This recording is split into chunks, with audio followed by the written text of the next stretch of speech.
All right. Good evening. We're here for the August 2023 City Administration Committee meeting. I'm Donna Fleming. I'm an alderperson from the 3rd Ward. I'm chairing temporarily in the absence of our chair, Robert Cantelmo, who's on his way. I'm joined by Chris Haynes Sharp and by Jorge DiFendini, and George McGonigal is on his way. Here comes our chair. But while he gets seated, are there any changes to the agenda for the evening? Nope, we're good. All right, so who would like to? Oh. That's because of the change. If I see video unavailable, this video is private. On the YouTube site, I don't see us.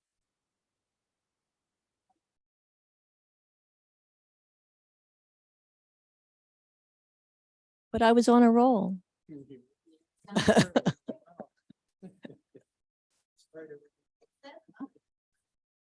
Are you? Okay. Okay. All right. All right. Sorry about that momentary glitch. Would anybody like to move the minutes from the June 28th meeting? Okay. Chris moved those minutes. Anybody second? Jorge? All right. All those in favor? Okay, good. 4-0, minutes passed. We have 2 cards. Wanna go?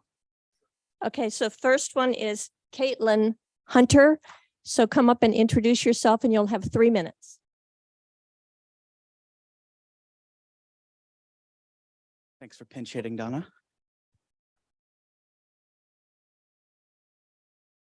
So yeah, I'll just give you a wave when your time is up, whenever you're ready. Good evening. Can you hear me? Okay. My name is Caitlin Hunter, and I'm the community organizer with Planned Parenthood of Greater New York, also known as PPGNY, focusing on this region. And I work out of the Planned Parenthood Ithaca's Health Center. And I'm a resident of Enfield, New York. I'd like to thank Alderperson DiFendini for championing the important legislation package that'll come up later to help ensure trans and gender nonconforming young people in this city can safely get the care that they need and deserve. I'm here today to issue a statement of support of the Trans Safe Haven resolution on behalf of PPGNY. For over 100 years, PPGNY has provided sexual and reproductive health care to all New Yorkers in need, including residents of Ithaca. In 2022, PPGNY conducted over 100,000 patient visits, providing care to all those in need, regardless of immigration status, identity, or ability to pay for services. We are committed to removing barriers to care and creating a community in which health and wellness are accessible for LGBTQ+ people. Gender affirming care is central to our work and integral to our mission to increase health equity throughout New York State. Transgender hormone therapy and other gender affirming healthcare is provided at health centers across our affiliate, including the health center right here in Ithaca. Access to high quality healthcare is important for all communities, but especially in a community that is being targeted in other states throughout our country. In fact, over 400 anti-LGBTQ bills have been introduced just this year alone, many of which directly target the transgender community. While the 2019 Gender Expression Non-Discrimination Act, also known as GENDA, prohibits discrimination on the basis of gender identity in New York State, we are still seeing attacks on trans and non-binary people across the country. Legislation in Oklahoma and South Carolina would make it a felony to provide hormonal and surgical transition treatment to transgender people younger than 26. Other bills in states such as Kansas and Mississippi would ban this kind of healthcare up to the age of 21. The passage of the Trans Sanctuary City resolution would help ensure Ithaca is a place where gender affirming healthcare is a right. While New York State has already passed legislation to protect transgender rights and medical professionals, we must ensure localities in our state do all that they can to protect this community. Section 2, Part 2 of this resolution ensures that whatever happens on the state level, including the removal of protections, Ithaca would remain a safe haven for gender affirming care.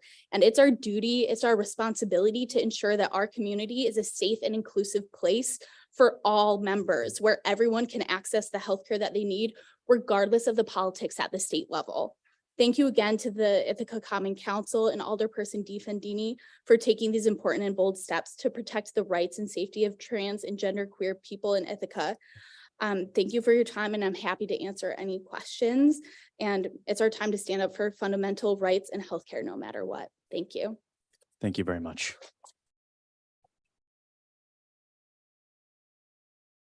Next, I have David Ayers.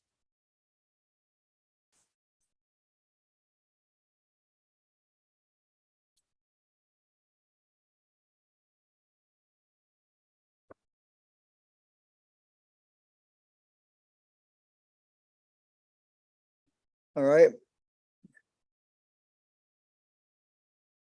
Well, I'm glad to be here tonight. I'm David Ayers. I live at Cherry Street Apartments. And now there's a talk of putting a bar on Tabor Street in the old Tabor Street Automotive. That is a bad thing. Because we've got problems as it is down there. The cops are down there all the time. And they're short-handed, and they don't need to be short-handed anymore than what they are. And I'm against putting another bar in. I mean, we got too many bars in the city now. We got the Range on the Commons, and we got a few others around, Chanticleer. I mean, sure, they've been around for a long time. That's fine, but we don't need no new ones. And I'm looking out for the safety of all the people down there, not just myself.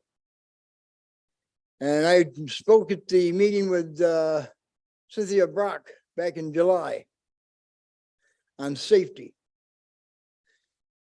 If that bar goes in, what's the guarantee that they can guarantee their patrons to be orderly and not? And we've had problems with the fire down there in the jungle, where they had to haul 900 foot of #2 holes into a fire to put it out. And #2 holes is not light. And when you've got about 1,000 pounds of water going through it, you've got more than you actually need to be carrying. We don't need that kind of trouble. We want to live down there peacefully.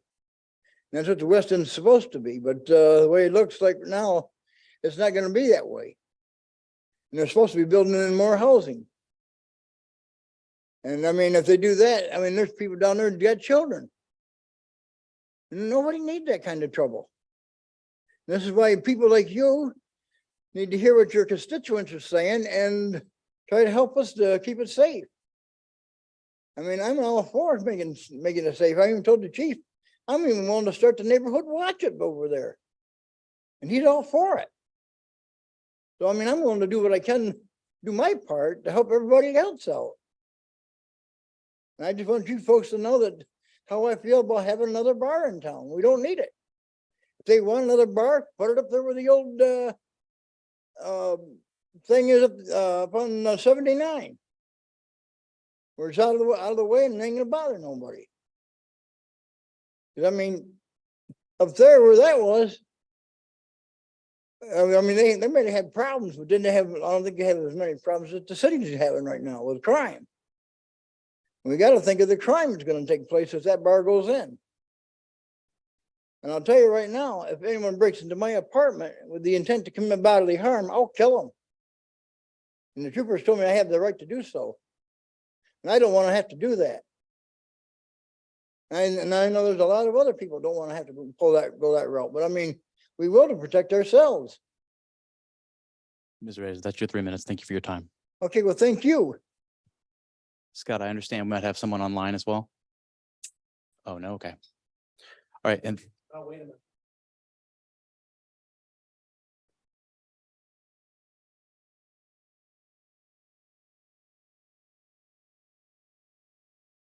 I saw him sign up, but okay, all right. In that case, I will turn to colleagues for an opportunity to respond. Colleagues, Jorge. Thank you to Caitlin and to PPGNY for coming here and speaking today, for your continued support and advocacy for this legislation and the work that you do in general to make sure that reproductive and gender rights are accessible and and attainable for folks here within the city of Ithaca and across the country.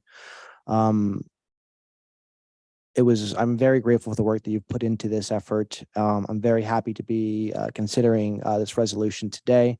I know that we won't be voting in full on the entire package. I know it's not what everybody hoped for, but I do believe we are taking tangible material steps in creating protections in the face of everything that's happening. I know that I've spoken to folks within the community.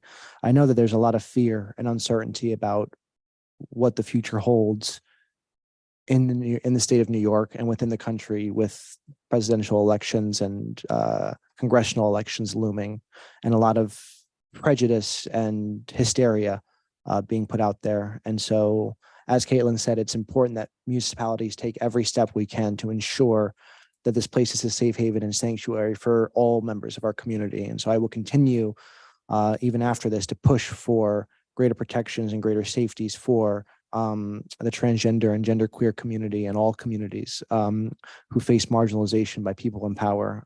We have a power as a local government, whether it's advocacy or actual policy and implementation. And so we have a responsibility to use that with people's best interests in mind. So I'm happy to be pushing for this resolution, and I'm happy to be continuing the fight afterwards. So thank you all for your support. Thanks, Jorge. Other colleagues? All right. Seeing none, we'll move to, I need a motion to open the public hearing of the 2023 Sidewalk Improvement District Assessment. Moved by Donna, seconded by Jorge. All those in favor of opening the hearing? And that carries 4-0.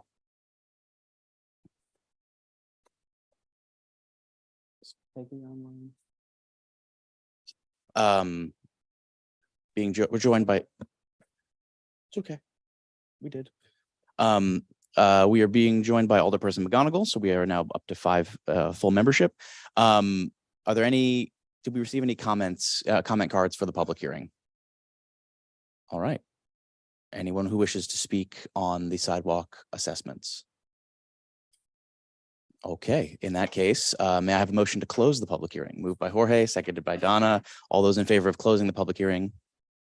And that carries unanimously, 5-0. Thank you. Up next, in that case, I will invite our representatives from Bike Walk Tompkins, who have a brief presentation on mobility in the city.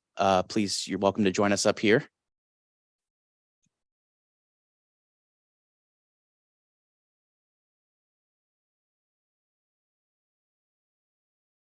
Oh, look at that.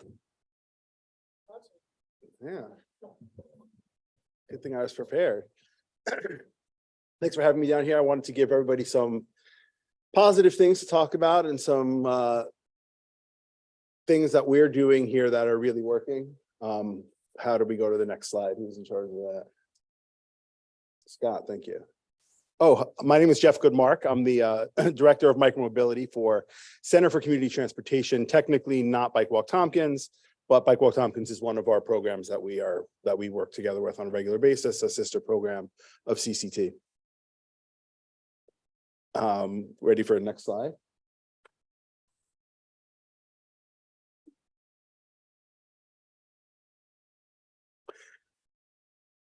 Let's see.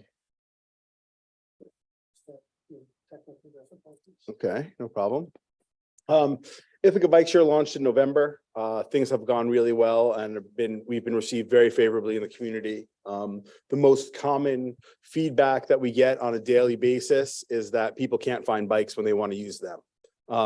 That's mostly due to the fact that our current fleet is about only 1/3 the actual size of the kind of fleet that we would want to have to serve a city with this kind of demand.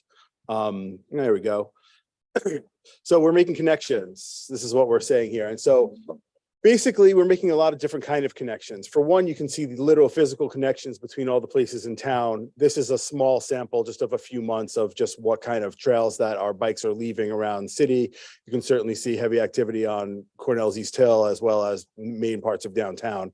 Next slide, please, if you got that worked out. Excellent. We're also making connections to a lot of community partners, which is a big part of our goal, is to be integrated into other organizations in town that are doing similar work and that can help us forward our needs. And so Park Foundation has been a big supporter of ours from the beginning.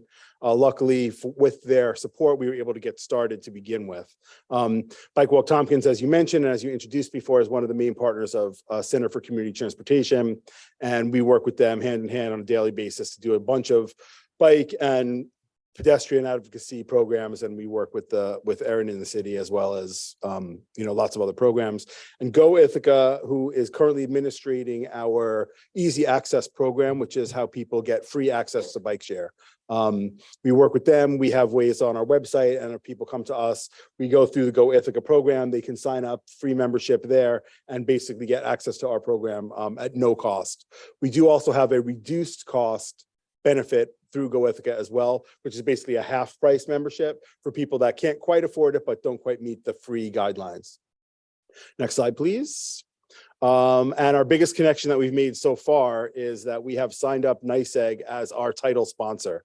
They have provided us with essentially 25% of our operations income for 2023, also 2024 and 2025. And so we have this baked into our finances moving forward, and it's been a really great sponsorship. They're obviously a huge part of the Green New Deal. They're investing a ton of money into electrifying the city and to making upgrades to the grid so we can support all this electric infrastructure. They felt transportation was largely missing in the Green New Deal, or certainly micromobility, and wanted to be able to help support that. And so it was a good partnership that we made, and it's been a really good partnership so far. You'll see some of the bikes, if we can see the next slide, that have there we go, the NYSEG logos that are on the front.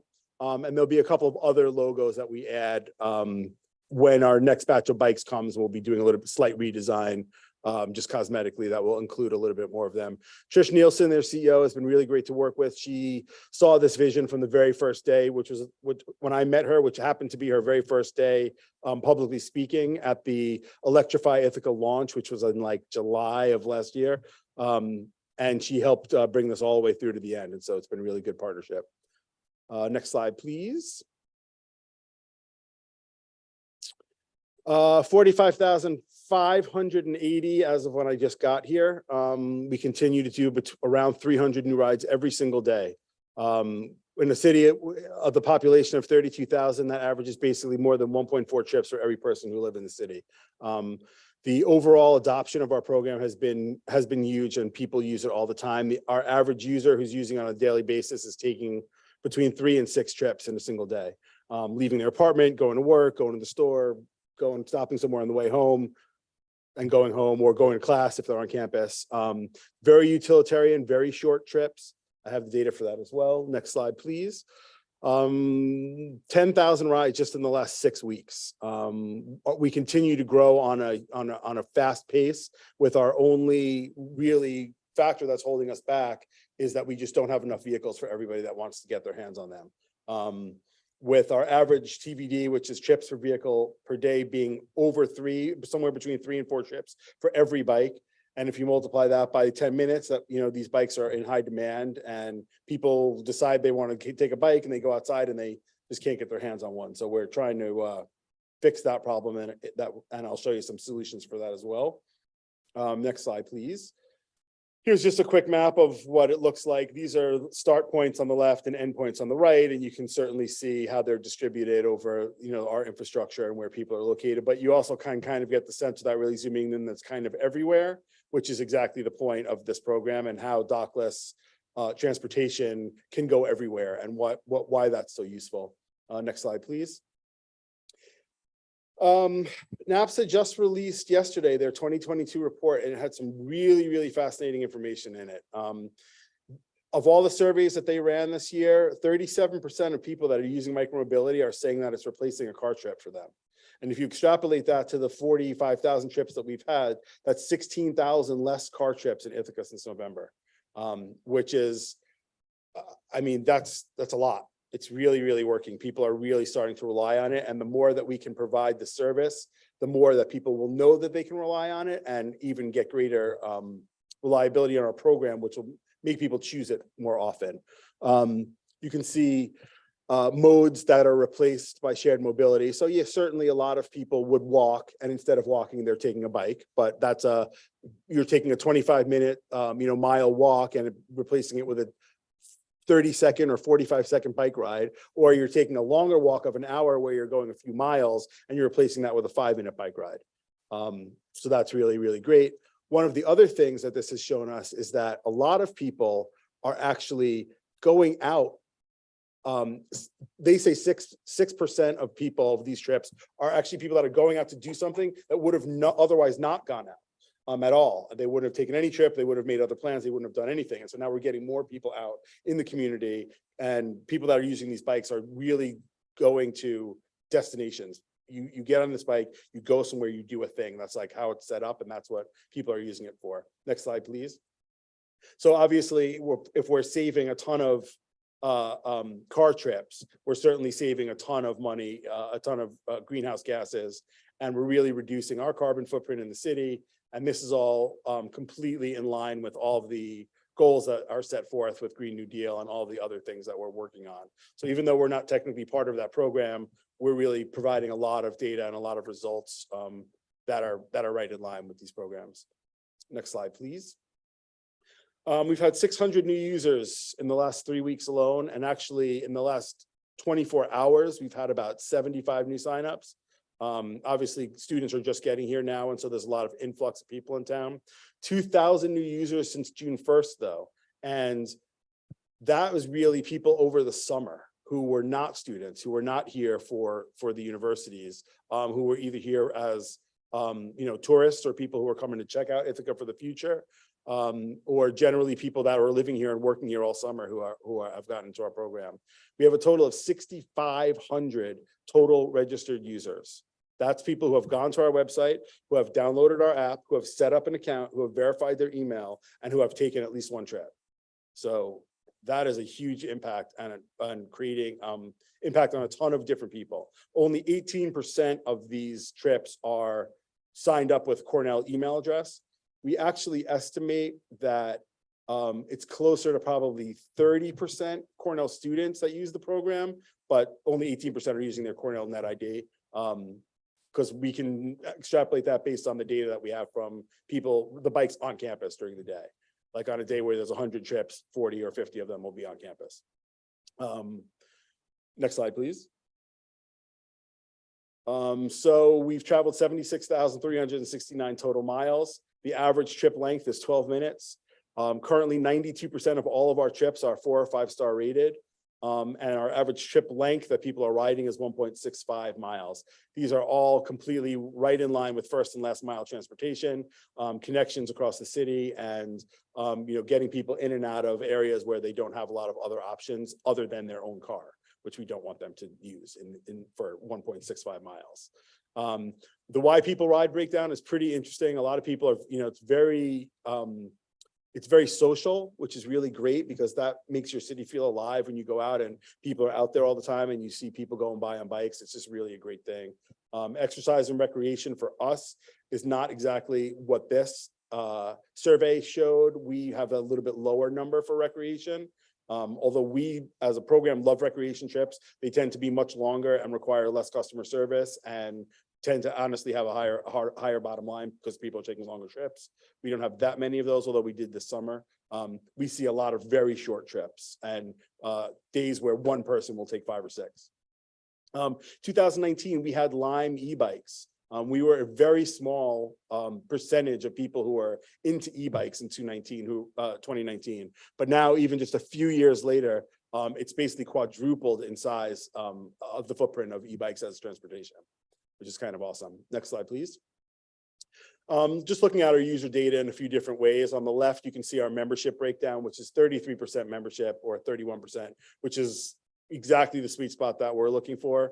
And a lot of people are post-pay, which means that they're just paying by the minute, which their average ticket is $2.25 or $3 or something like that.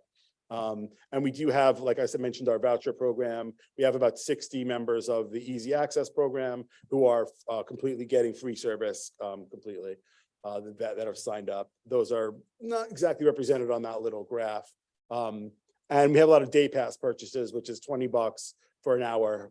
That's just an easy way for people to buy for 2 hours, excuse me, for people to buy service for one day and ride around. They don't get charged the unlock fees when you purchase it in bulk. So it works out really good for them. And then hourly breakdowns, it's amazing. Like I go to sleep late and I wake up early and somehow 75 rides have happened like in that time. It's like amazing. People are using it all hours of the day and night. This is just a breakdown of like the last few weeks, just like trying to group by hour just to see that there's no time when people aren't using this. 2 o'clock in the morning, 3 o'clock in the morning. These are people who are working and are getting off late and have no other options to get home. And they really email me and say how much they appreciate this kind of service. Did you have a question, George? That's really good.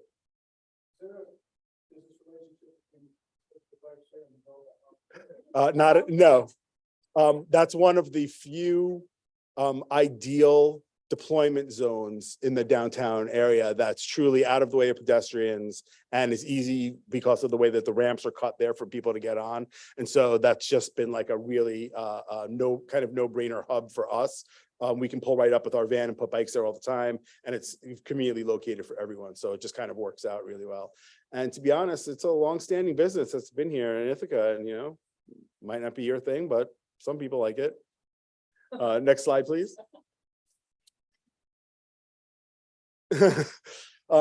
So here's a little bit peek into the numbers of what we're looking at and how we're doing and what our program looks like. And so trips column is total trips in that month.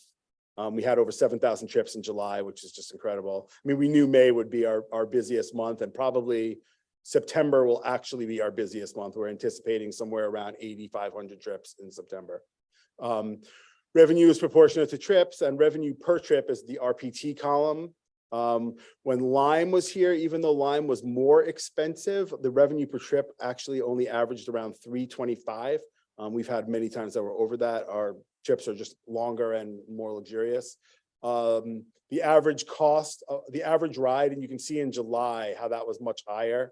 And that was mostly due to the factoring in the leisure trips that people were taking around the park or on the waterfront trail for an hour and a half, and those brought that total up. You can see when it's colder, like in March and February, that number is much lower because people are just going literally as fast as they can from one place to another. Question?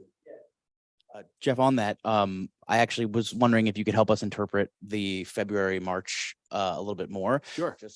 I know obviously the November reflects like the initial launch, but I'm actually very pleased to see 4,000 in February. 4,000 trips in February.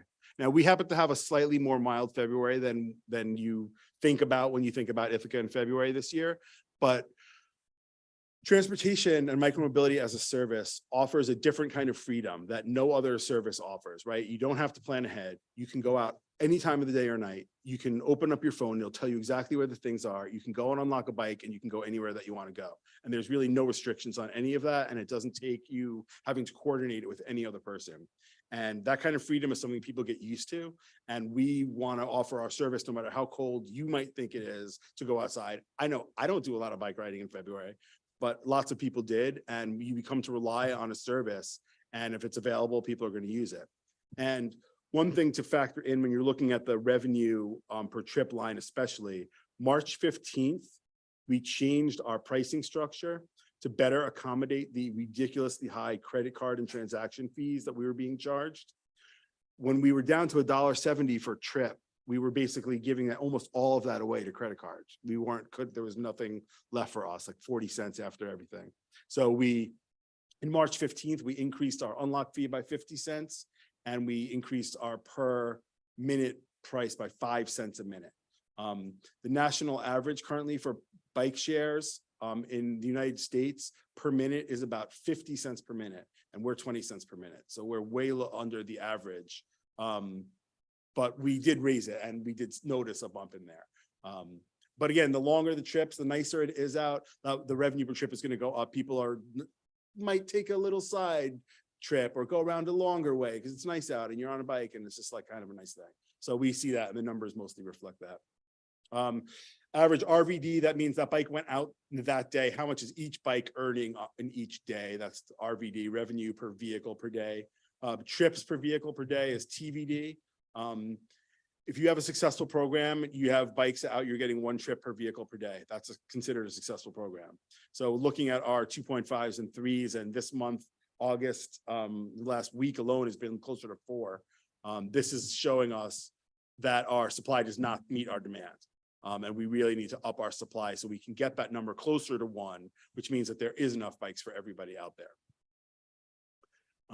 Any other questions on these particular numbers? Next slide, please, George.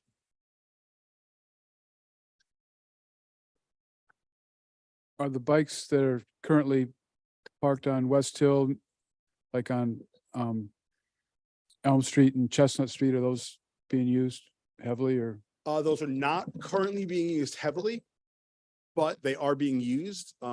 So West Hill has a few challenges, obviously, one of which is getting back up West Hill when you on bike is not the easiest trip. There's some improvements coming into Elm Street right now that are going to make that a little bit better. Any of the bikes that we start on West Hill find their way downtown, no matter what, and then they're getting multiple trips. There's a lot more trips that we can create at West Hill once we and I'll talk about that in a second on a different slide, but we are part of the NYSERDA EV program and we're targeting a few areas, specifically areas on West Hill, which will have 10x the deployments that they currently have now, which will provide a lot more opportunity for people to get into Ithaca that way. And then of course, people will go back once they start to become more familiar with that as a mode of transportation. But currently it's kind of low, mostly due to the fact that we don't have enough bikes for everyone. And so we don't really distribute them anywhere. We just pick up the ones that need a new battery or need to be fixed. And then we put those out in convenient places when we can. Thank you. This is just a quick view of the zones. This is just for reporting purposes. We can create little zones in our software and we can drill down data. We're still kind of working out exactly what kind of reports we can pull from these. They're fairly new, but it's going to be super important to get the data that we want when we move forward. Next slide, please. Yeah, so I mentioned the NYSERDA IETA EV prize. So I think this is shared with everyone. I don't know, Deb, did you share this with everyone? Okay, so you can look at our final report. The link to the final report is there. This has been submitted to NYSERDA. We should be expecting within literally any day now or practically any minute, $450,000 from NYSERDA for this grant, which will purchase us an additional 160 e-bikes, parts and batteries that we need to expand our fleet for the first expansion. With those particular bikes and this NYSERDA money, like I mentioned earlier, we are working on a few target areas. Next slide, please. And there's lots of details in the report, but you can kind of see the green area is our West Hill expansion area. The blue area is our South Side expansion area. All of the red squares or rectangles are supposed to be future free parking hubs that we'll be creating. We're trying to make it as easy for people to park in an orderly fashion by creating free parking hubs everywhere. But people also can go right home to their front door if they want for a $1 out of hub parking fee. Next slide, please. For more info, this is also live. You can click on our website there. This is our active map. This shows all of our free parking hubs. Anybody who's interested in our program and wants to know where they can park can go to this map right here and you can zoom all the way into the slight details of where everything is. I created about 6 more hubs today. I take feedback from riders all the time about where they wish there was a hub, and then I create one for them because compliance comes out of convenience. I'm trying to make it as easy for everyone to park for free as they can. And maybe it's not right at their front door, but maybe it's a block away, and seems like it's worth $1 to walk that 1 block. If for people that are budget conscious and want that choice. Next slide, please. Here's a link here. I don't know, probably nobody saw this, but this is a really great article about our program and Ithaca's, in general, about how what is important to us as a community and for transportation. And it's written pretty well here by Kieran Herbert. And you can read that. It came out in July. I've been sharing it around and it's gotten some good feedback. I just wanted to make everyone aware of it. Next slide, please. Just an update. When we originally launched our program, we were 12 and up. Our insurance allowed for that.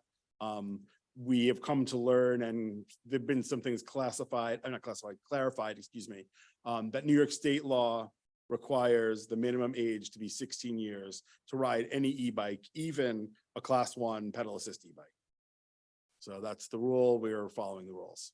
So all of our materials in-house are all updated to reflect that in our terms of service and all that other stuff. Those are all the different links. Again, if anybody cares to go to, those are all the articles about either people saying why it should be or why they're against it or why there's age limits on these things or whatever, but there are, and there are laws, and we're following them.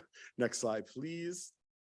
So in closing, what's really important for us is that we want to be able to know that this program is going to exist in the future and that we don't have to continuously be looking for financing here and getting money here. And it takes so much time away from customer service and actual operations of being able to just provide the best program that we can possibly provide. Currently, our financial model is that we get 50% of our revenue from the riders. Our title sponsorship is about 25% of our income.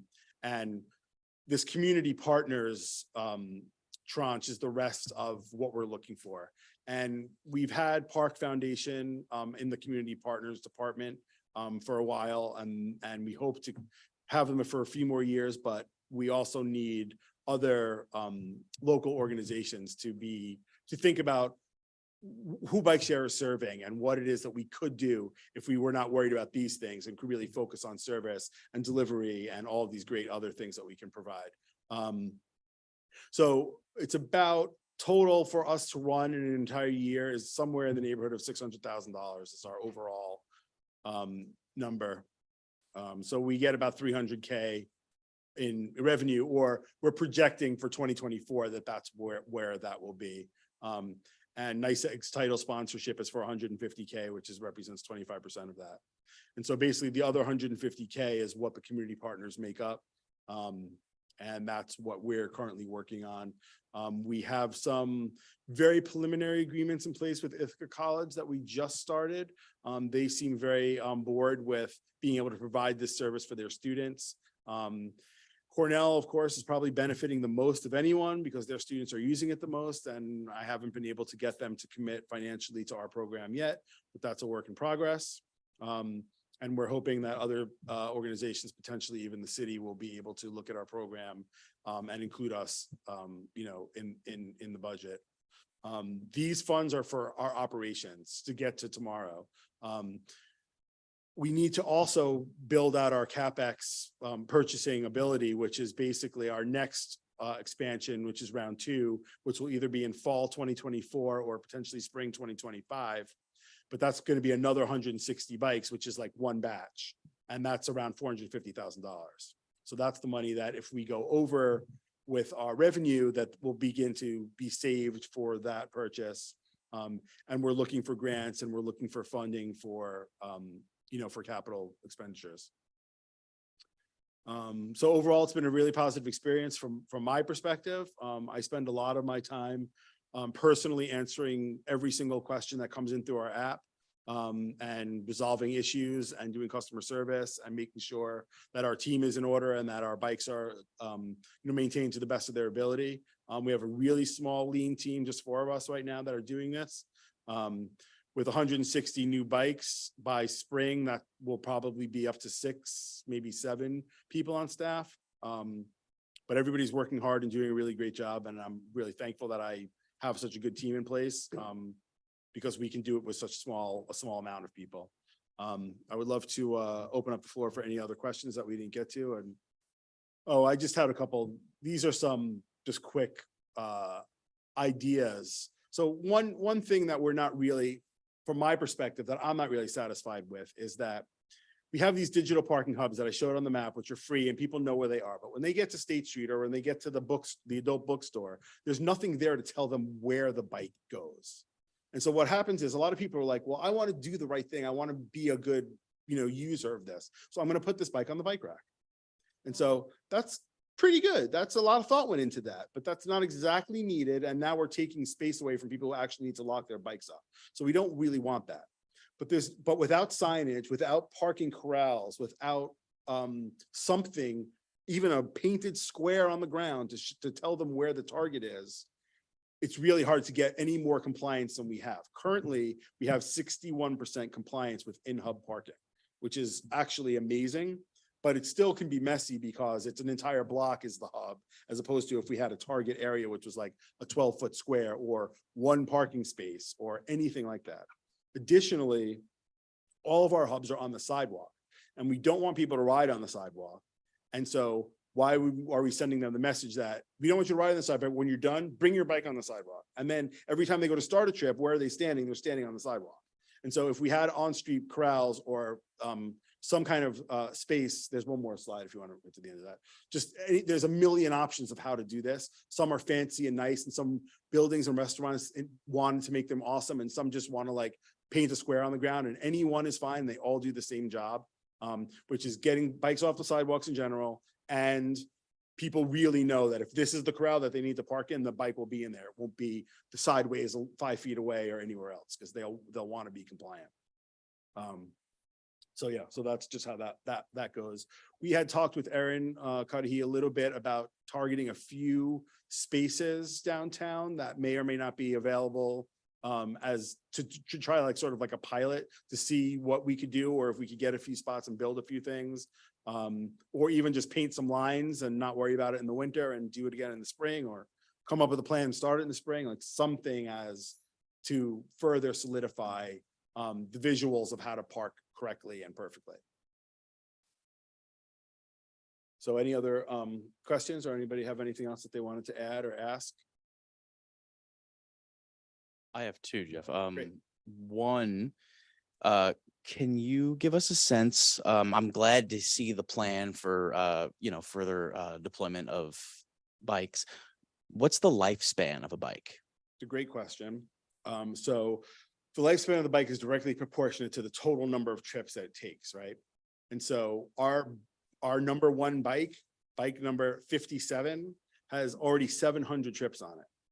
And so if you think about that for a second, if it was your bike, that would be like basically riding it every single day for 2 hours for 2 years. Like it's going to need stuff. And so we do regular maintenance, not only daily. Every bike gets seen by our team in the field, but then we bring them into the shop when they're needed. So the answer to the question of the lifespan is essentially forever, as long as we can continue to replace the parts that we need and have access to those. Everybody's heard supply chain issues. Sometimes things come up, and we have a few bikes in the shop right now that need new rear wheels. Our rear wheels getting delivered tomorrow. It's been like 3 weeks. And so we have like 7 bikes that we can't use until the part comes in. And so you can fix almost every aspect of them and continue them to move forward. Ideally, you would get 3 full years of use out of a bike. That's what our like depreciation model looks like. Great, thank you. And then just a second question. Can you talk a little bit about, with the new deployments, what your projected trips for 2024 will look like? Yeah, so right now on an average day, we have about 71 bikes that are out there. And so if we're putting out 160 more bikes, we're basically going up about 130%. And we believe that there's probably all of that meat on the bones. And by that, I mean, our TVD won't go down that much. We'll still be at 2 or 3 trips per bike per day, but it will be with 220 bikes or 230 bikes, which will be somewhere in the neighborhood of, 600 to 800 trips a day. We believe that that's totally doable. When I look at the data that we collected in the last year that Lime was in operation, we had a couple of days that we hit 880 rides in the fall, and days that we were averaging 650 trips a day for long stretches of time, months upon months. So it's all there, and we just need to be able to provide that service. As with every transportation service, reliability is key. What makes buses work is that you know when they're going to come. What makes an Uber work is that you look at your phone, you see when it's coming. If you want to ride a bike and you can't get one, it's not very reliable. And so until there's really enough, people can really buy in and know that it's going to be available, it can't be like a choice that you make all the time for everybody. So we really want to be able to get to that level. And potentially there's more than Lime ever did. More people know about bike share now than they did 5 years ago. It's much more like accepted around the world. I get almost no questions about how it works. Everybody knows how it works. And so I think that we're gonna, over the next few years, hopefully build up to the point where we'll get to a level where we'll say, okay, today we had 400 bikes out and we only had 399 rides. So that's like a limit. And because we're so flexible in terms of our daily deployments, it's going to snow tomorrow. We can bring 50 bikes in. We can do anything that we need to adjust to the conditions. And so we have less active bikes in the winter than we do in September for sure. And we can change that by the day. Great. Thank you very much. Chris.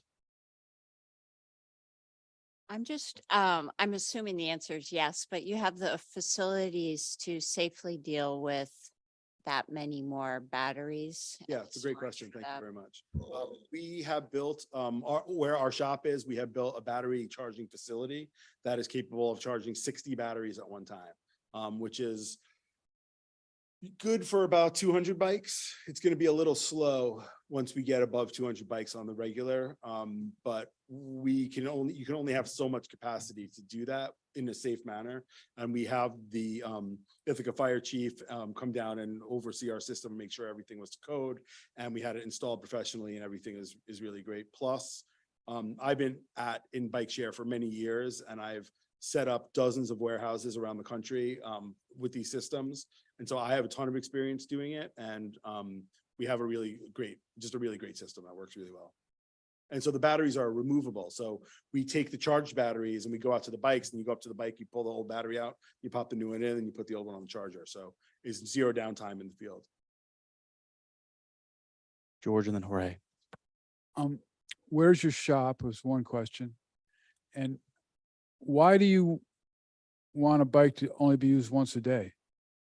I want it to be used 1,000 times a day. But when I'm trying to judge how many vehicles need to be in the community, when you get to the point where you're down to about one a day, that means have your supply is equal to your demand. And so you want to be able to provide the opportunity for enough people that want it to be able to get one, which means that they can't all be in use all the time. And then at the same time, you don't want to have bikes that are sitting on the corner for 3 days, not getting ridden at all. And so that's why this is such a data-driven business. We look at that on the daily and we see how many bikes were out, how many rides there were, and then we can make those decisions whenever we need to. 803 Cascadilla Street, which is the Enterprise Rent-A-Car building. We have the whole back section of that building. That's the CCT headquarters, Bike Walk Tompkins, and Ithaca Bike Share. Thank you. I don't have any questions. I just want to say thank you so much for this presentation. I think it was phenomenal. I think the service you're providing is well needed. I personally used it. I've used it in the past too after a common council meeting to get up the hill. And so I think a lot of folks who either don't have a license, don't drive, can't drive, feel this is an accessibility need that's met by you guys. And I think this is a wonderful service that I look forward to using and seeing continue here in the city. Thank you. Appreciate that. Any further questions for Jeff? Thank you very much. Appreciate it. Thank you.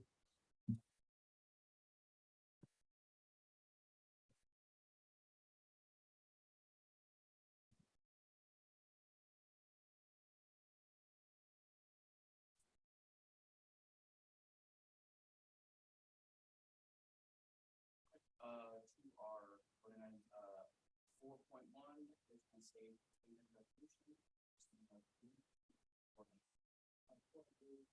I do move it. There has been dialogue between council members about revisions made, and we have a new version of the draft. And so I'd like to ask the committee, specifically the chair, if they feel it's appropriate that we read the resolution as it is first and then make a motion to amend it with the new language, or begin with the amended language and just have a discussion, vote on that.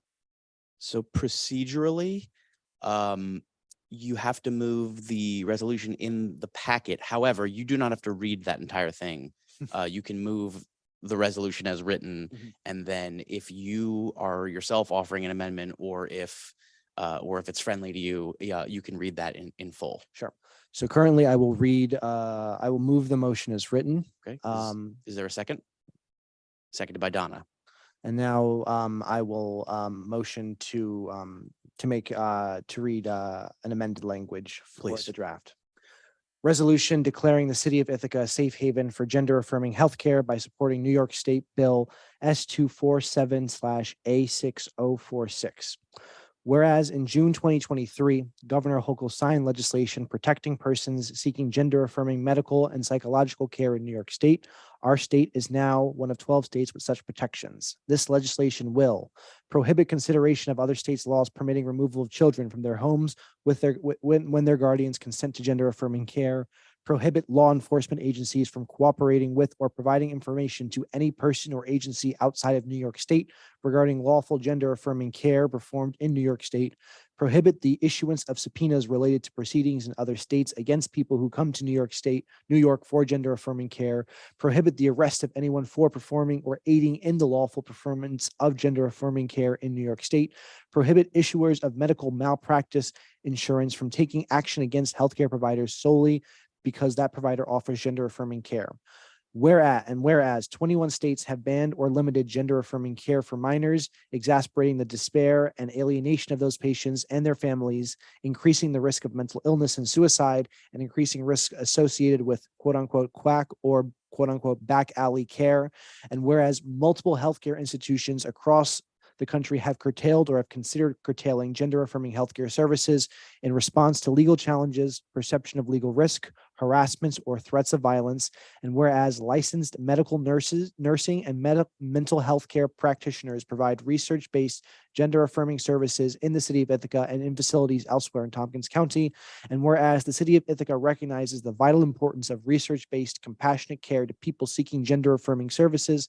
And whereas it is necessary and appropriate to exercise the authority vested in the city of Ithaca charter, including the coordinated and integrated direction, supervision, and control of all city of Ithaca departments, boards, commissions, and other agencies to protect healthcare professionals and persons lawfully seeking, receiving, or assisting others who are seeking or receiving gender affirming care.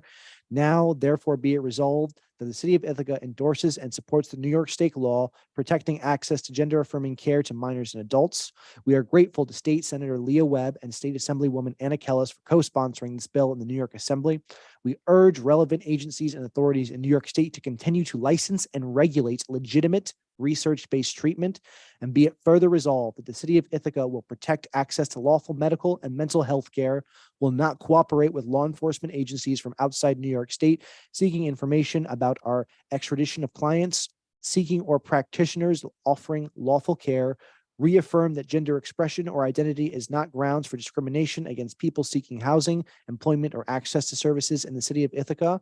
And finally, that in the event any law or regulation is passed in New York State that imposes criminal punishment, civil liability, administrative penalties, or professional sanctions on a person for providing, seeking, receiving, or assisting another person who is seeking gender affirming healthcare, city personnel will make enforcement of said law or regulation their lowest priority.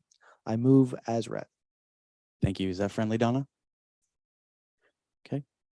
All right. So the language on the table is the amended language that Jorge just read. I'll open it up for discussion. Jorge? I mean, I'll just start off with discussion by thanking my colleague Alderperson Donna Fleming for help in revisions to the draft for the resolution, tightening up the language and providing some context on some whereases that I think are very beneficial and provide some more clarity on this resolution. I think as we heard from public comment today, this is a very important issue for people in our community, but also people who might be coming to our community for refuge. And so I urge my colleagues to consider it. And I thank you, Donna, for your help on this matter, and to the folks in PPG-NY who have helped with this as well. Thank you. Further discussion? Donna? Well, you're welcome. And I appreciate that. And it was a pleasure working on this. I learned quite a bit in reading about the New York State law. And I'm pleased that the New York State Assembly once again showed some good judgment and vision and compassion. And so I'm pleased that we came to this wording and was pleased to be able to work on this. Further discussion? All right. Seeing none, we'll move to a vote. All those in favor of 4.1 as amended. That carries unanimously. Thank you, colleagues. May I have a mover for 5.1, authorized disbursement of funds for the Stately Apartments project? Jorge. Whereas the Community Housing Development Fund was established in 2009 and renewed in 2015 and 2021 by memorandum of understanding among and between the city of Ithaca, Tompkins County, and Cornell University to raise and award funds to increase the supply of permanently affordable housing in the county. And whereas the Common Council determined the city contributions to CHDF should be used solely to assist those projects located within the city of Ithaca. And whereas the Program Oversight Committee, which includes 3 city appointees, reviews and recommends projects for awards, including the amount and funding source. And whereas the City of Ithaca Common Council retains authority to approve, modify, or reject the POC's recommendation for use of city funds. And whereas action to authorize disbursement of city funds requires prior completion of environmental review for housing projects. And whereas the POC recommends the following affordable housing projects for funding, table provided. And whereas pursuant to the MOU, Tompkins County administers the CHDF, including collection of contributions to the CHDF and distribution of funds to project sponsors upon issuance of a building permit. And whereas the Common Council previously authorized disbursement of funds for Northside Apartments round number 21 project. And whereas on July 27, 2021, the Stately Apartments project completed environmental review by the City Planning and Development Board, recently secured low-income housing tax credit allocations, and is scheduled for a closing of financing in September 2023. And whereas annual city contributions to the CHDF are placed in restricted contingency, now therefore be it resolved, the Common Council of the City of Ithaca hereby authorizes an expenditure of up to $100,000 to Tompkins County for the following affordable housing projects to implement a recommended funding award for the rounds number 21 of the Community Housing Development Fund. Project name Stately Apartments, location 510 West MLK Jr.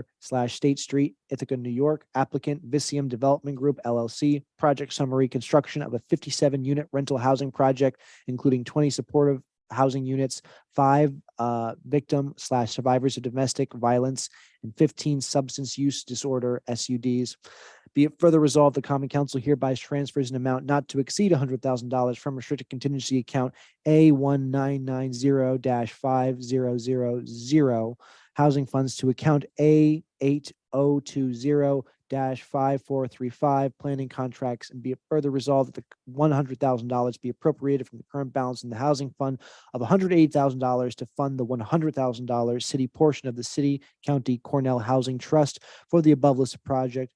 Be it further resolved that the mayor, subject to advice of the city attorney, is hereby authorized to execute a fiscal agency agreement with Tompkins County to implement this resolution. I move as written. Thank you, Jorge. Is there a second? Seconded by Chris.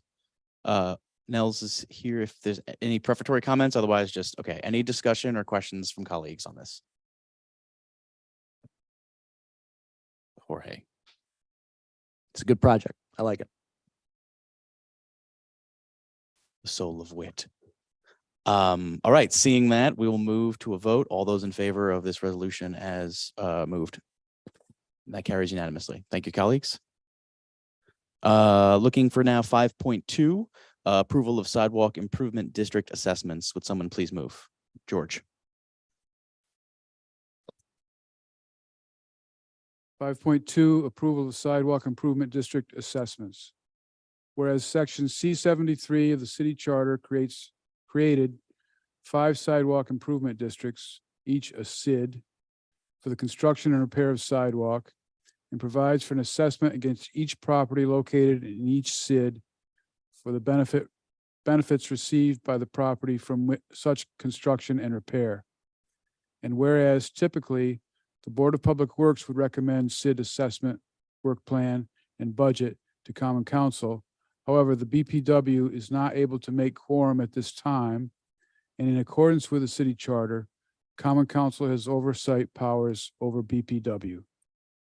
And whereas Common Council can approve a budget and schedule of work for each SID district for each fiscal year following a public hearing, and whereas Common Council has received a proposed SID assessment roll, budget, and schedule of work for fiscal year 2023, and whereas public notice of the SID assessment roll, budget, and schedule of work in July 2023 was provided.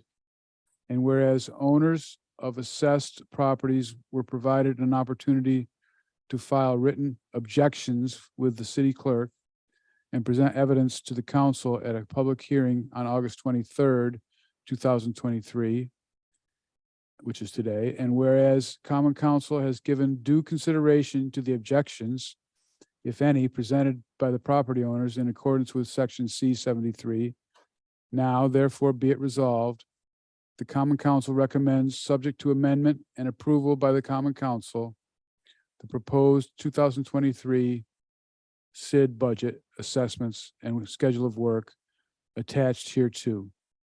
And be it further resolved that the Common Council recommends, including the mayor's proposed 2024 budget, and to adopt this 2024 sidewalk improvement district budget assessments and work plan by local law in concert with the approval of the city's 2024 budget.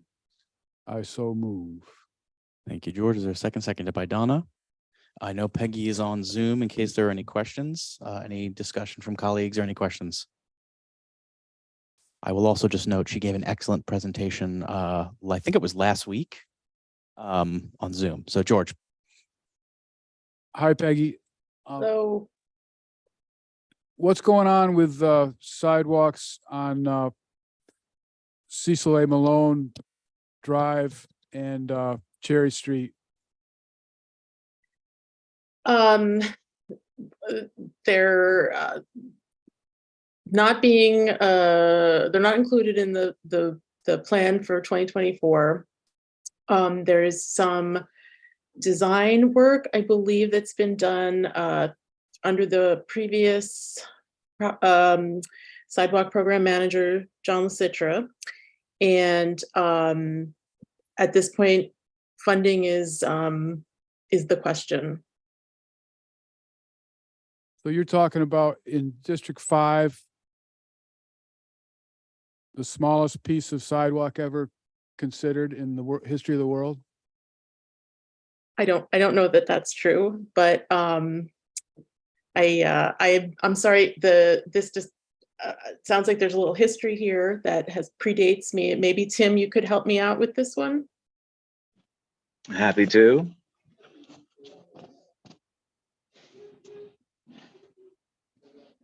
I guess wasn't clear what the question was.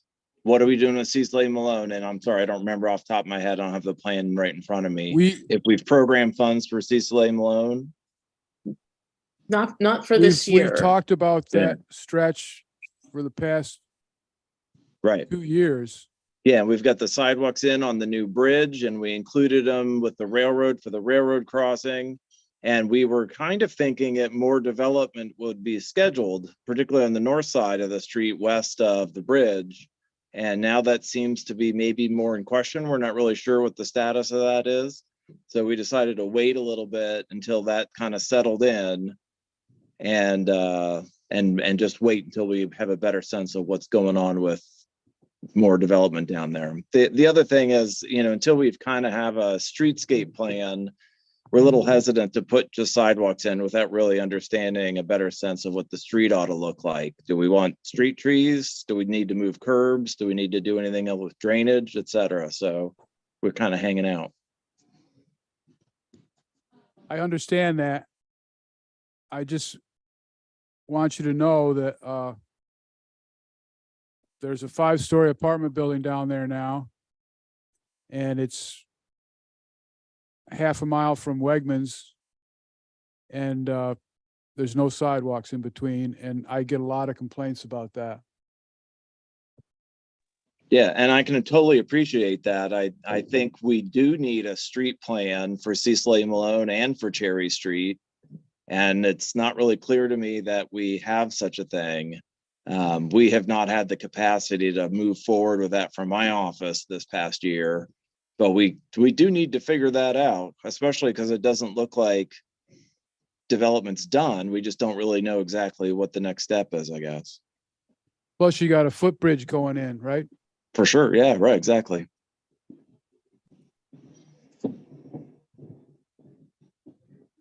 But we didn't think it was appropriate for the sidewalk funds to be used to do this full street design. That seemed Yeah, like more I than get what that. the funds should be used.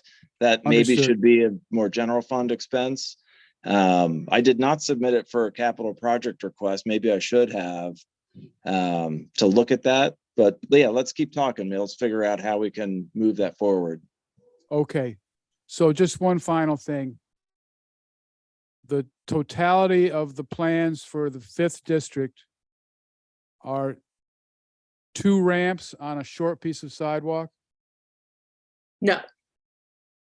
No, it's 500 feet, linear feet. It's running from the Hector Street to Chestnut. And then there'll be 2 ramps installed. Does that Just make redoing sense? that whole sidewalk along the old Army Depot there on the Sunrise side. And then new sidewalk in the next block up the hill, right? Both of those blocks were We're included. not, no, I don't think No. we're not doing the new sidewalk. Mhm. Oh, no, Not okay, going up just along the old Army Depot then. Thank you. Further comments or questions from colleagues? All right. Seeing none, we can move that to a vote. All those in favor of 5.2? Those opposed? And that carries 4-1. Thank you, Peggy and Tim. Thank you. 5.3, 2024 Water and Sewer Service Connection and Design Review Rates. Can I have a mover, please? Chris. 5.3, 2024 Water and Sewer Service Connection and Design Review Rates Resolution. Whereas Chapter 262-41 of the Ithaca City Code authorizes rate adjustments, water service connections, sewer rental fees, and special fees. And whereas staff have provided recommended rate adjustments for water and sewer service connection applications and project design review for 2024, now therefore be it resolved that the city adopts the following rate changes as of January 1st, 2024, and the rates are effective until changed. Basic application for water and sewer service connection existing, $10 per service application. Proposed for 2024, $150 per service application. Basic rates for design drawing review, existing none. Proposed for 2024, $250 a project. I so move. Thank you, Chris. Seconded by Jorge. Oh, I'm perfect. Yeah, Scott. So is there any sort of prefatory comments you'd like to share here, perhaps about the decades of unchanged fee? I always have comments. How are you doing, everybody? Well, as the resolution is put on the table, we're talking about 2 rate changes. One is a rate increase that we've gone back in time. We can't find any historical data as to when $10 per service application was set, but my best guess is post-World War II. So we're talking 1945, 1946, of which $10 back then was worth $160 today. So our proposal is to increase that rate to $150. Now, what is a water and sewer service application? There's several types. It is essentially the beginning of a permit process for either water and sewer install, a water and sewer abandonment, or a water and sewer decommissioning. And a decommissioning is defined basically as somebody comes into our office, they speak to our receptionist, they fill out an application. The receptionist takes $10. That application then goes to the meter department. The meter department then spends some administrative time talking with the owner about why they want to decommission their service. And that usually involves some coordinated scheduling with the owner to go and physically shut the water off at the curb and then go into the residence and pull the meter. That usually is done for a water transition, a service transition such as a real estate transaction. The problem is with a lot of these things is post-COVID, nobody wants to let you in their house. So a lot of times the meter department ends up calling and then calling again and not getting anywhere with the schedule, even though the real estate office might in fact be the ones who start the application process. So there's a little bit of administrative burden for an example like that. The others are a physical disconnection of service or a physical addition of service. And that is usually somebody that comes in, they fill out an application, we take $10. The receptionist dispatches that to the engineering group, who then look at the layout of the infrastructure to determine if there's any utilities in the way. We use our utility locating team to go out and put markouts out in the pavement. There may be some back and forth administratively with the owner about what it is that they want. Typically, we have to do a field visit or a pre-survey to do the actual activity. So there's some running around. And then, of course, there's the actual construction, which means digging holes in the street and tying traffic up. And, there's a cost to the construction, of course, and that's not what we're talking about tonight. The construction is typically anywhere from $3,000 to $5,000 for a regular residential service. So that's not a cheap, endeavor. And so we're looking at the $150 as sort of incidental to something like that. So we're constructing whether we abandon the service and physically disconnect it from the system, or we're adding a service. So, a lot of these are, basically the rate increases to cover the administrative burden and the oversight of the application process. The second that we're asking for is a design review fee. Now, that pretty much pertains to a larger construction project. Let's say a apartment complex going in College Town, and that's tied with a site plan review process. These are typically larger projects that demand larger services. There's a lot of back and forth. There's coordination. There's design review and building specification review with the department. We may meet several times over several months to discuss layout capacity issues with the sewer, whether they have adequate pressure for service and fire flow. And there's actually a lot that's entailed. If I had my druthers, I would say we would make this an escalating fee based on project size. But all we're doing is we're asking for $250 for a basic design review process. And just to throw out there, our sister municipalities, such as the town of Ithaca, for one, the county, they all have various sliding scales for design review fees. You can go on their website and check them out.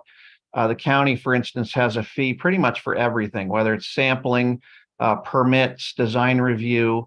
And these rates go anywhere from hundreds of dollars to thousands of dollars. So, we're basically saying that we don't think that the two costs are completely unreasonable in 2023. Thank you, Scott. I'll turn it to colleagues for questions. Donna. So why did you settle on the $250 flat rate instead of the sliding scale that would be more commensurate with the work entailed? That's one question. And then you said something about there being a $3,000 or $4,000 construction expense. Clarify what you meant by that. Is that that's borne by the property owner? Is that right? Yeah. First question is the $250 design review. We would need to build an administrative component around some of this. A flat fee is certainly easier to charge. We can certainly move into a sliding scale in the future.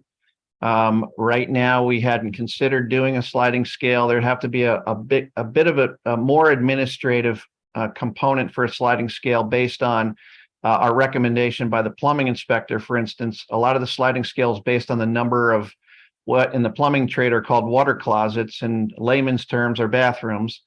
So the number of water closets, for instance, for an apartment complex might be 200, and that sliding scale would be based on the number of services to that building.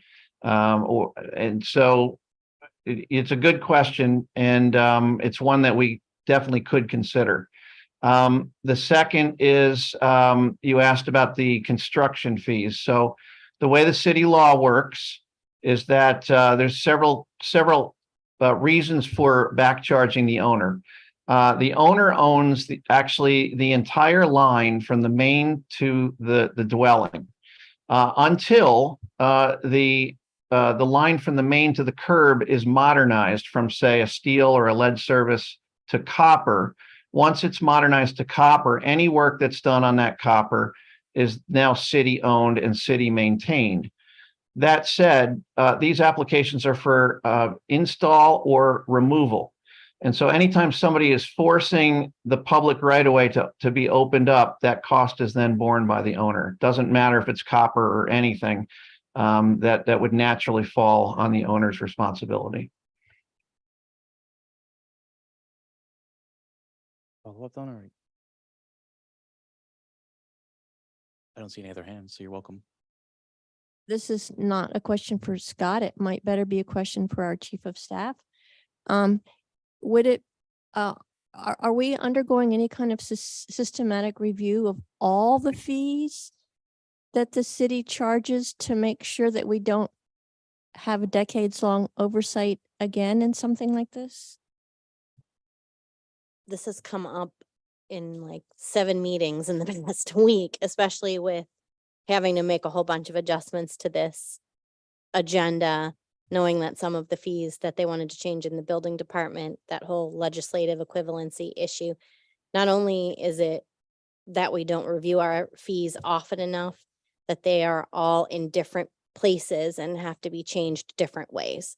So some of them need ordinances, some of them can just be done by resolution, some of them can just be changed administratively and don't have a need to go to council, and they're all over the place. So yes, we're gonna undergo, like, I would say, a real comprehensive look at that. I'm not sure anything will happen with that next year, but you could, many other municipalities have gone to a fee schedule that is integrated as part of the city's budget process. So that's what I would recommend. And that could be something that next council, next mayor, whoever the city manager is, takes a look at. And you're going to have a lot of changes to the budget process. So it would be a good time to take a look at that. So there's a couple of things that would have to happen. You'd have to do like a scrub of the current city code and charter to figure out where all the fees are that are in there, and then look at, can they be pulled out and then baked into the budget process. And then what you could have departments do is every year when they submit their budget, they also submit a fee review, do the fees. But that is a little bit more work than I think we're ready to tackle for this year, specifically because we've got so much just general change in the form of government coming. But it's on the list, I would say higher on the list of things to do for next year, but it's a very good question, and one that I've had a lot of newer people in some new positions, and they're coming on and asking a lot of really good questions. And then a secondary question will be, what do we do about accepting credit cards? And is it time to do like a cost benefit analysis of some departments are charging the credit card fee. I mean, you heard Jeff with I think a bike share saying the credit card fees are kind of all over the place. So the city every department isn't even consistently charging that credit card fee to everybody for all of those different things. So that's another conversation that needs to be added into the discussion about fees and what we're charging, especially if we're moving to OpenGov to do more permitting and accepting that. It's more likely that people are going to want to use that credit card, but they're not likely to want to pay that fee, even how small it is. So we need to look at our fees, not only in adjusting, are they appropriate, but are they also including, and are they enough so that we could cover any of those additional fees that the city might incur by using different methods of being able to accept payment? That was a really long answer to a short question. But Further discussion or comments, questions from colleagues? Seeing none. All right, all those in favor of 5.3 as moved? And that carries unanimously. Thank you, colleagues. Thanks, Scott. Thank you. for our next for our next item, I would also just direct colleagues to the email just surfaced by the chief of staff. We do need to, I think procedurally, I think it's fine for us to move this. Oh, I'm sorry. Yes, there is. Jumping ahead of myself. So could I get a mover for 5.4? Thank you, Donna.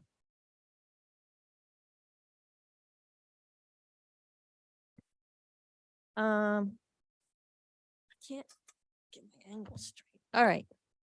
5.4, ordinance amending Ithaca City Code, Chapter 26241, rates and terms of payment. Whereas Chapter 26241 authorizes the determination and imposition of rates and fees for water service connections and consumption, sewer rental fees, special fees and charges for hydrant service. And whereas the Common Council of the City of Ithaca desires to amend Chapter 26241 of the Ithaca Code to include a fee for project design review along with minor language changes. Now therefore be it ordained and enacted by the Common Council. Section 1, I will not read the section 1, 2, and 3 of the ordinance, but I move it. Thank you. Is there a second? Seconded by Jorge. Questions, comments, or discussion on this? Seeing none. Those in favor of 5.4. And that carries unanimously. Thank you, colleagues. Thanks again, Scott. So the next item in the agenda is 5.5. It does appear in the packet as 5.4 as well. I think there's just a typo, but this is the thing that I was just referencing. So whomever will move this, please do move it with the corrected language in the relevant section that the chief of staff has just circulated. So may I have a mover for this, please? Wait, you're saying we got a change? Oh, okay. Yes, Deb, please. It's just very simple. It's not anything that you have to read differently. What happened is legislatively, again, this legislative equivalence we've been learning a lot about in the past 24 hours. You have to show the actual changes that are being made to the legislative language. And for some reason, when it got turned into a PDF, like the strike throughs and the other pieces didn't come through. So all it means is that when we put it in the council packet, you just have to actively show it did say this and now it says this, when all you have in your packet was just what the future language will be. But what we should have provided was what it looks like now with the visible changes to it. So in the council packet, it'll just show the visible changes. Got it. It's not substantive. Thank you, Deb. Would someone like to move 5.5, please?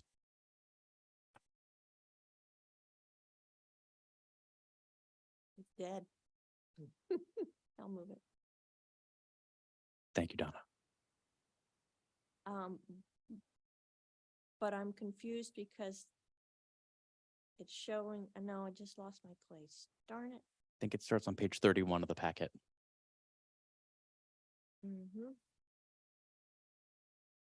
Yes, right. Ordinance amending city code to change building department fees. That's the one? Mhm. Ordinance amending Ithaca City Code, Chapter 146.5K1, 146.30C1, 146.38C relating to certain fees.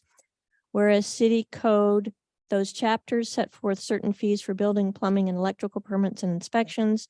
And whereas Common Council desires to amend those sections to streamline the application process, rationalize fee calculations, authorize alternative forms of payment, defray the administrative and staff time costs.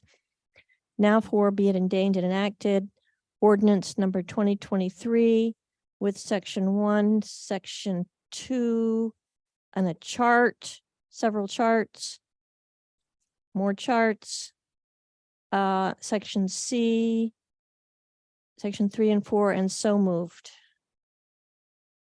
Thank you, Donna. Seconded by Jorge. And perfect. Rob is here. So Rob, can you give us just a quick preparatory comment on the changes proposed here before we open it up for discussion? Okay, the base fee that the city charges for a building permit is $35 for building permit application. That base fee covers costs of construction up to $5,000. That is not a sufficient fee that is being generated to cover the administrative costs, the labor costs associated with taking in a permit application, doing a code review, a permit review, administering the permit, doing the inspection, and closing out the permit. The intent is that all of the fees are being upgraded to more accurately, or at least get us moving in the right direction of accommodating the expenses incurred by our department to administer these permits. I did a comparison with about 8 other municipalities in the area. The base fee ranged from $35 to $75. And so Ithaca was the lowest with $35. The average of all of those departments, all of those municipalities, the average base fee was $50.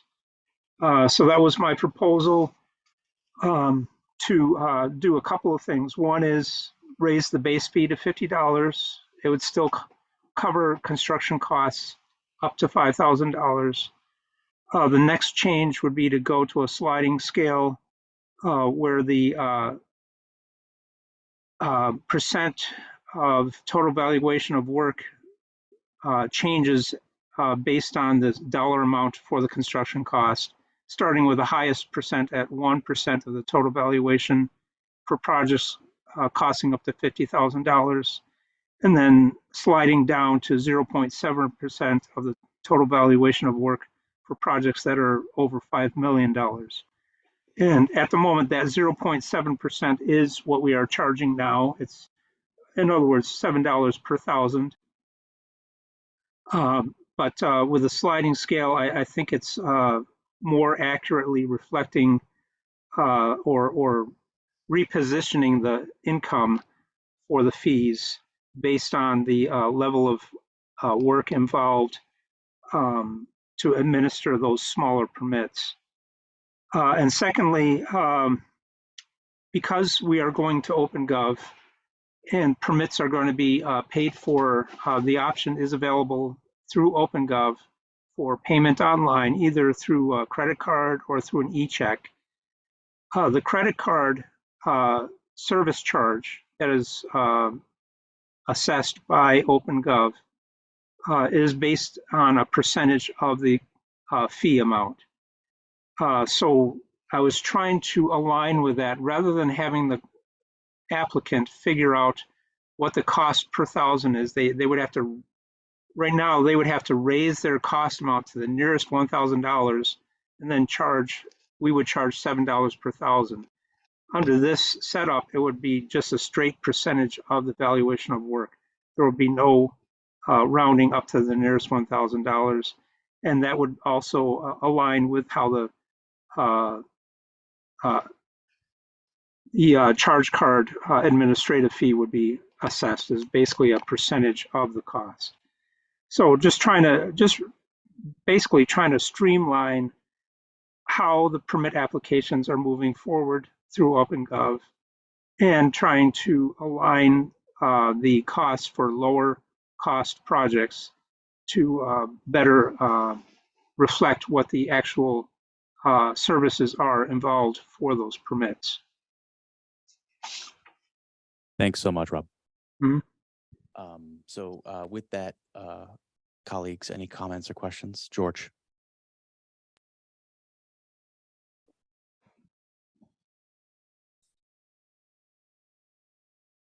Sorry. You didn't say, George, you're on mute. Aw. Yep.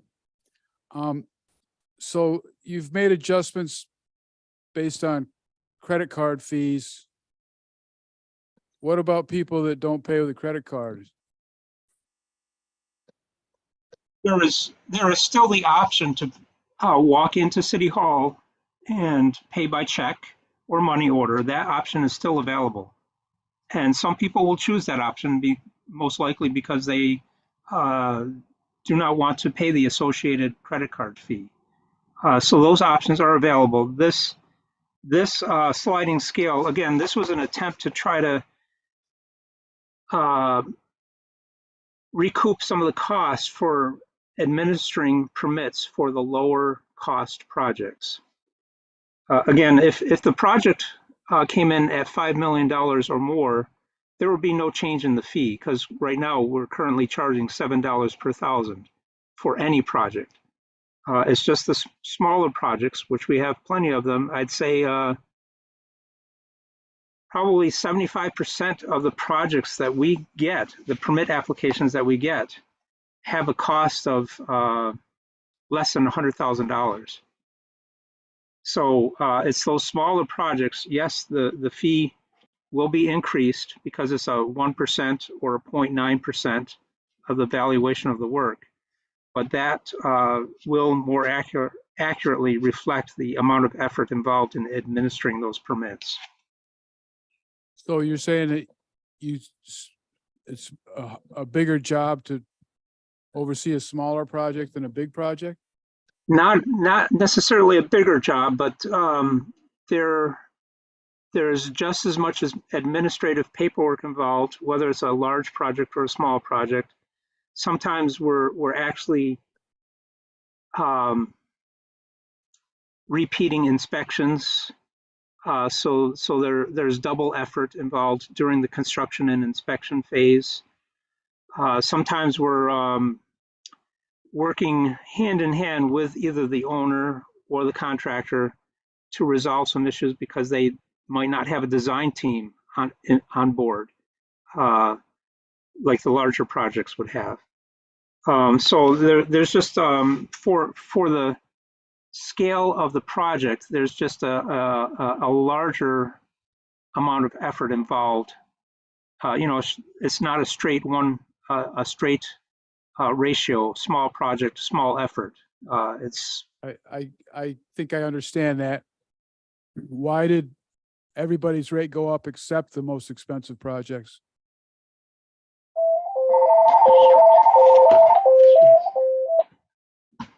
I apologize for that. Well, at this point, the larger projects historically have brought a quite sizable amount of income to the city, which far exceeds the effort involved. And essentially, the large projects are currently subsidizing our expenses involved for the small projects. It doesn't seem necessary to increase a fee for a $5 million project when the fee assessed for that more than covers our expenses.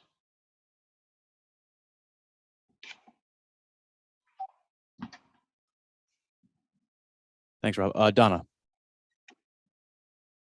So I want to clarify your response to George's question.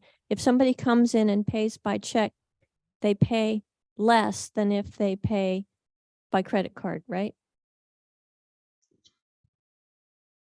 Well, the fee that the building division charges is the same.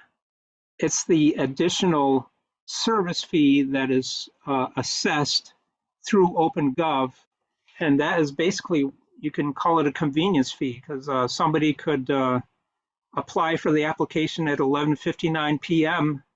when our office is closed. They could do their application online and pay for it, and we would go in the next morning and boom, there's the permit application, the fee's been paid. It's really a convenience fee that they are paying. It's not something assessed by the building division. It's only assessed by OpenGov for processing online payments. Thank you. Further comments or questions? So if you want to pay by check at the building department, you could avoid that. That's right. Thank you. We always welcome the public to come to our office and go through the permit application process. And if they want to still do that, that's fine. We just know that whether it's Cornell or some of the larger construction projects, they would rather just, go online and get it done with and not even bother with coming downtown. Any final comments or questions? All right, seeing none, we'll bring that to a vote. All those in favor of 5.5 is moved? Those opposed? And that carries 4-1. Thank you, Rob. Thank you. For item 6 on the agenda, there is nothing submitted for city manager transition, so I'll just take this opportunity to remind colleagues that the mayor's office has requested any additional changes or comments written, please submit it in advance of our next discussion, which I believe is the September 6th council meeting. At this time, I will recognize Chief of Staff Deb Mollenhoff, who has a brief update on the Fitness Facilities Officer Wellness. Deb. Yeah, so I just wanted to kind of remind everybody that we have this entity, which is new, with CJC, headed by Mona Lita Smiley. And she is actually an employee of the county and the city. This is a joint department that is working on implementing the joint city and county pieces of the reimagining process. So we're still kind of trying to work out exactly what's the best way to flow information, because oftentimes the county and the city are on different budget schedules and different meeting schedules. So the reason that this is here is because Mona felt she didn't want the city to feel slighted if the county was getting information before the city was. So she had made this presentation to the Public Safety Committee of the county, I believe, last week, or was intending to do that last week.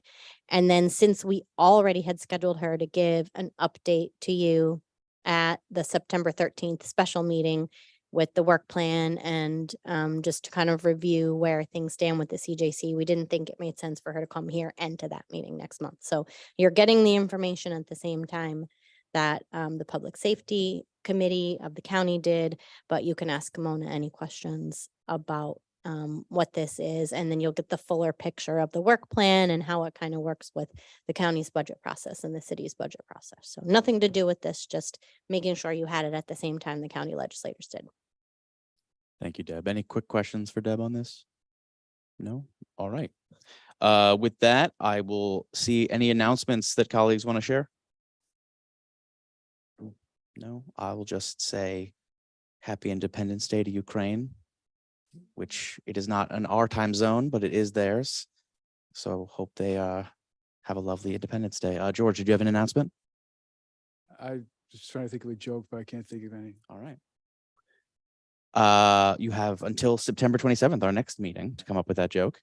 And in that case, I will now entertain a motion to adjourn. Moved by Jorge, seconded by Chris. All those in favor? That carries unanimously. Thank you, colleagues. Thank you, the public. Thank you, staff.